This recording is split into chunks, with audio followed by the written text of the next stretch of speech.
Udumo kuNkulunkulu kweliphezulu nokuthula emhlabeni kubantu abathokozelwa nguye. Bawonse bandi yakubingelela dlala ifa izulu. Ngithi uJesu Kristu inkosi. Siyambonga uNkulunkulu, siyamdumisa ukuthi asiphe usuku olufana nalolu. Sikwazi futhi ukuphinda sishare izwi lakhe. Siyambonga uNkulunkulu wethu. Siyambonga ngendlela emangalisayo. Siqhubeka nenkonzo yethu ke yeyizolo lapho sikhuluma ngokuthi uMathewu chapter 5 intshumayelo yasentabeni verse 4 ukhuluma ngababusisiwe abakhalayo ngoba bazoduduzwa. Sikhulume kakhulu ke ngokudabuka okungokaNkulunkulu nokudabuka nje kwenyama. Angazi ke wena ukuthi udabuka ngaluphi uhlobo lokudabuka. Kodwa khona ukudabuka kukaNkulunkulu khona nokudabuka okungokwenyama. Ngiyacela ukuthi ngiguqe. Masiguqe mntaka baba sikhuleke.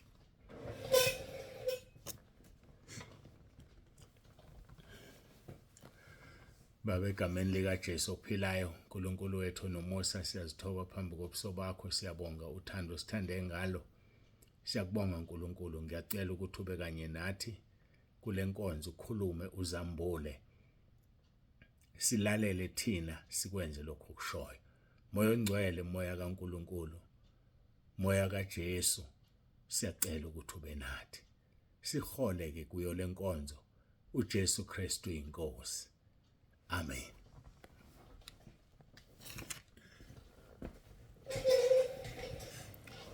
Siyambonga uNkulunkulu wethu, siyamdumisa. Siqalileke umkhosi namhlanje. Sisemkhosini weinsuku ezingu-14. Sikhulekela inkonzo zePhasika. Ngiyacabanga ukuthi sizozwa silalele kuzofika la sizophuma khona ku-WhatsApp, ku-YouTube. Ngiyaxolisa kulezi insuku mase sikhuluma ngqo ngomkhosi sizophuma ku-YouTube.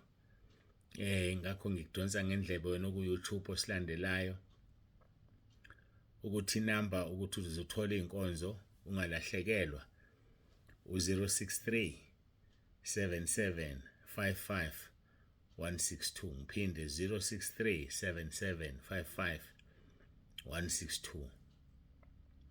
Thumela ke igama lakho.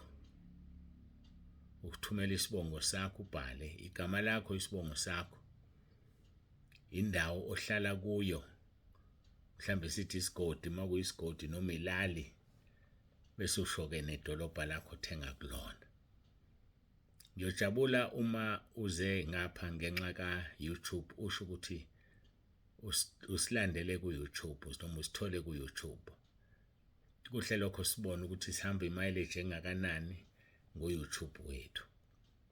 Kulezi insuku baningi abangenile bezi-introduce bona engikholwa ukuthi bebevela ku-YouTube. Yingakho sengicela ukuthi abantu baka-YouTube mabeza mabakuphawule lokho ukuthi nginibone ku-YouTube, athumele igama lakhe, isibongo sakhe, indawo noma isigodi noma ilali, abesesho-ke idolobha lakhe. Inamba vele ngoba uzobunga WhatsApp izovela. Ingakho ngingayibali inamba nayo isemqoka, kodwa ngikholwa ukuthi izobe ivelile. Ngiyaxolisa kakhulu ngalolu cingo olikhalile. Ngiyacela nje ningixolele kakhulu. Bekufanele ukuthi ngiluvale njengoba ngenza inkonzo, angikwenzanga ke lokho. Bangcwele, asiqhubekeni ke nenkonzo yethu sesithandazile. Sizofunda ke ngokukaMathewu chapter 5 uverse 4. Babusisiwe abakhalayo ngokuba bayakududuzwa. Babusisiwe abakhalayo ngokuba bayakududuzwa. Sikhulumile ke kakhulu ngokuhlwanyela ukhala inyembezi. Sikhulumile ngokuhlwanyela ngezinyembezi okuthiwa bayovuna ngokuthokoza. Angifunde ke ivesi esidine kulo nebesikhuluma ngalo izolo kakhulu uverse 11 waseKorinte besibili chapter 7 uverse 11 esiqale kuye othi ngokuba bhekane khona lokho kudabukiswa kwenu ngokaNkulunkulu kwaveza kini 1 ukukhuthala okungaka 2 ukuziphendulela 3 nokuthukuthela 4 nokwesaba 5 nokulangazela 6 nokushisekela 7 nokuphindisela kukho konke nazibonakalisa ukuthi nimhlophe kule ndawo. Verse 12 ngakho nakuba nganilobela angilobanga ngenxa yowonileyo nokuba ngenxa yowoniweyo kodwa ukuze ukukhuthala kwenu ngenxa yethu kubonakaliswe kini phambi kaNkulunkulu. Ngakho-ke ukudabuka okuya ngokaNkulunkulu kuveza ukuphenduka. Sigcine lapha izolo. Ngifuna ukukukhumbuza-ke mntakababa ukuthi sahlawulelwa saphinde sahlengwa. Sahlawulelwa saphinde sahlengwa. Ufunda izwi lenkosi Isaiah 35 verse 10 no Isaiah 51 verse 11. Uthi verse 10 abahlawulelwayo bakaJehova nabahlengiweyo bakaJehova bayakubuya baye eSiyoni ngokwethaba intokozo engunaphakade ibe phezulu kwamakhanda abo. Bayakuthola ukujabula nokuthokoza, that is everlasting joy will crown their heads. They shall obtain joy and gladness. Sorrow and mourning shall flee away. Ukudabuka nokukhala kuyobaleka. Ngakho-ke siyambonga kakhulu uNkulunkulu kakhulu ngevangeli asinikeze lona. Sahlawulelwa-ke bazalwane, sahlengwa uthi-ke uNkulunkulu siyokwethaba nokwethaba ngalelo langa ngenxa yokuthi sahlawulelwa. Ukudabuka-ke kungumnikelo ongadelelwa uNkulunkulu. Ufuna ukwazi lokho. Uma udabuka ngokwezono zakho, udabuka kuNkulunkulu, umnikelo loyo xolo uNkulunkulu angawudeleli. Akawudeleli lo mnikelo. Mafunda kaMahubo 51 verse 17 iminikelo kaNkulunkulu ingumoya owaphukileyo, inhliziyo yaphukileyo nedabukileyo uNkulunkulu awuyikuyidelela. Uma uza kuNkulunkulu khala, uNkulunkulu uyathinteka. Uyathinteka kakhulu ngoba inyembezi zethu akafuni ukuzibona. Usithanda ngalendlela yokuthi akafuni ukubona umntana wakhe ekhala. Ingakho kufanele sibalekelane nokukhala. Khalele ezinye izinto kodwa sikhale ngokona kwethu phambi kaNkulunkulu ukuze sithole uxolo. Khumbula izwi lanamuhla, babusisiwe abakhalayo ngokuba bayoduduzwa.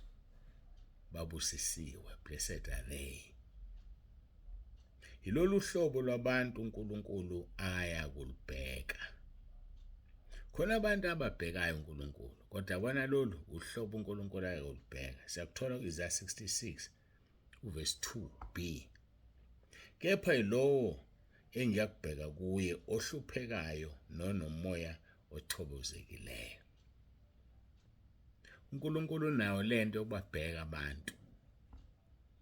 Kodwa ngesikhathi ebheka into ezobamba amehlo akhe ahlale kuwe ukuthi uyahlupheka,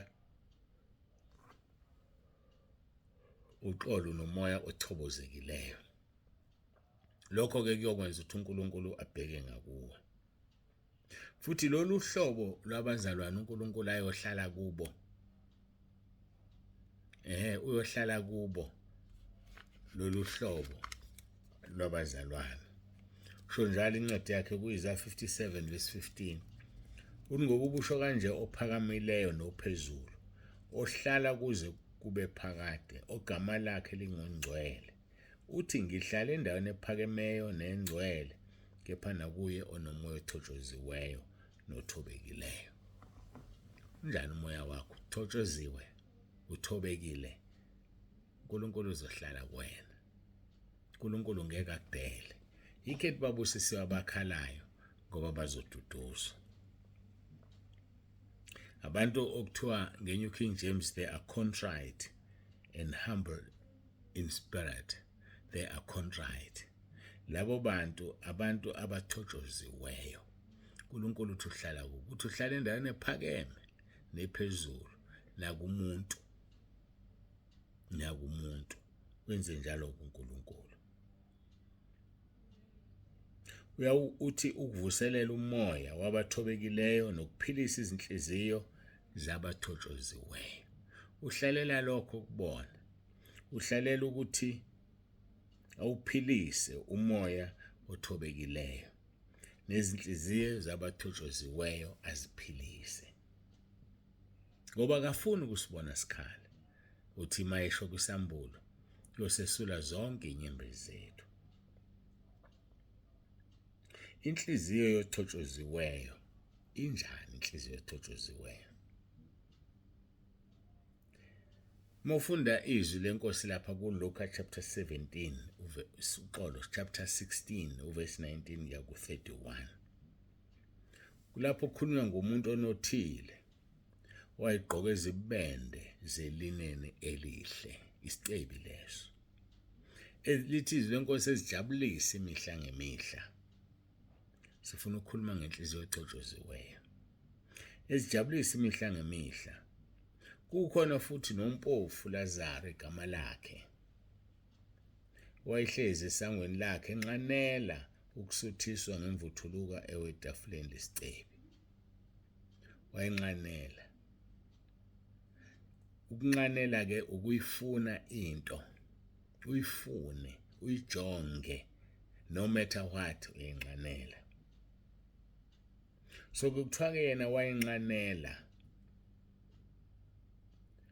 Elahlwe ngasesangweni lesicebi enqanela ukusuthiswa ngemvuthuluka ewa etafuleni lesicebi.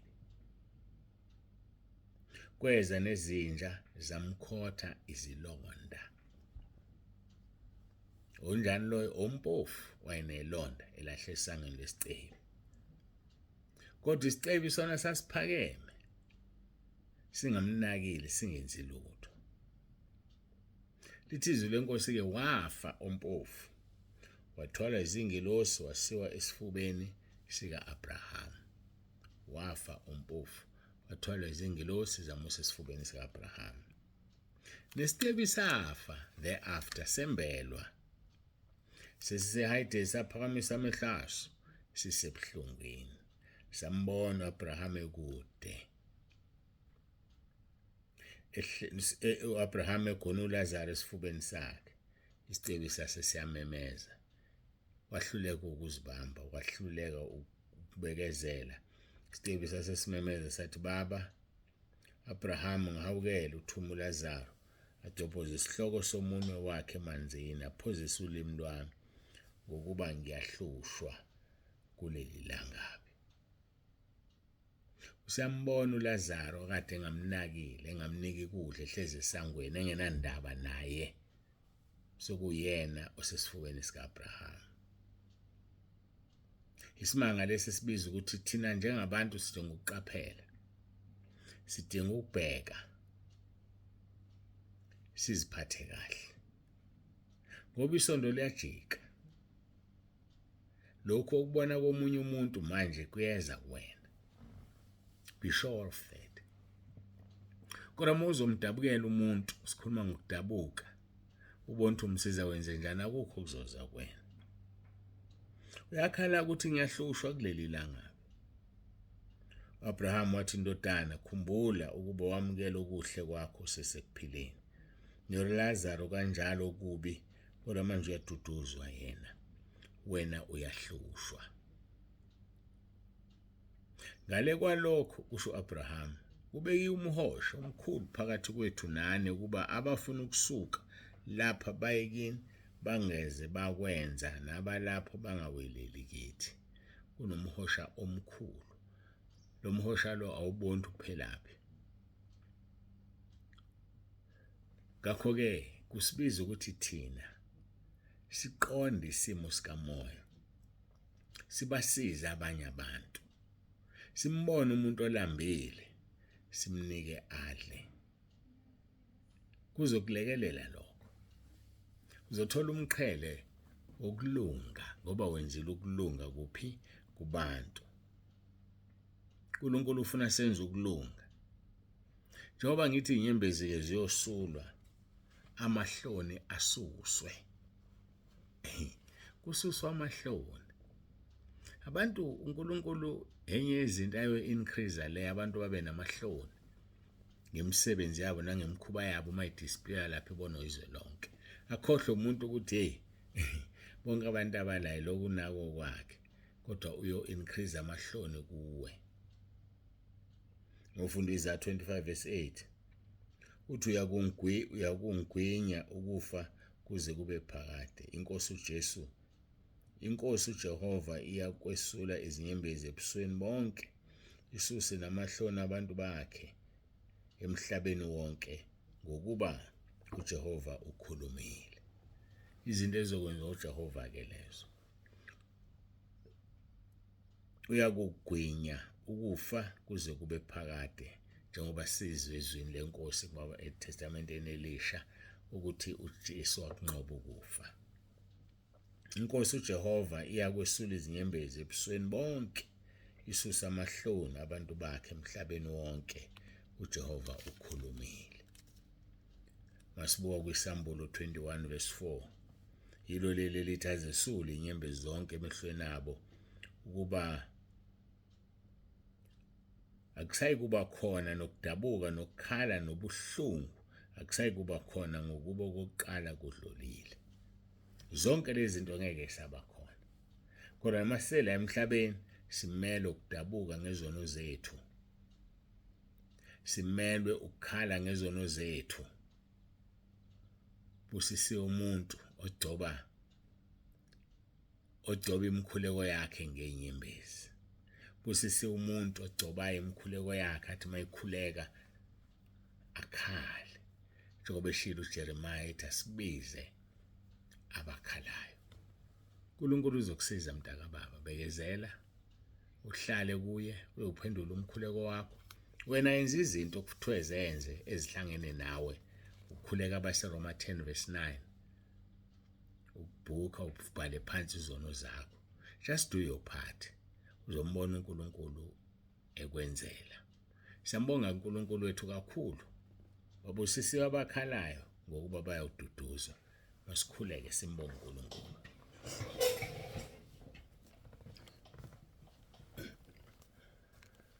Babolungileyo babongcwele siyathoba phambi kobuso bakho, siyabonga ukuzwa ukuthi sizoduduzwa ngelinye ilanga. Ngiyakhuleka ke Nkosi kuba yilona loyo olalelile inkonzo, umbusise umbiyele uJesu Kristu inkosi. Amen. Siyambonga uNkulunkulu wethu kakhulu bangcwele, siyamdumisa. Nibe nosuku oluhle. uNkulunkulu anibusise anibiyele uJesu Kristu inkosi.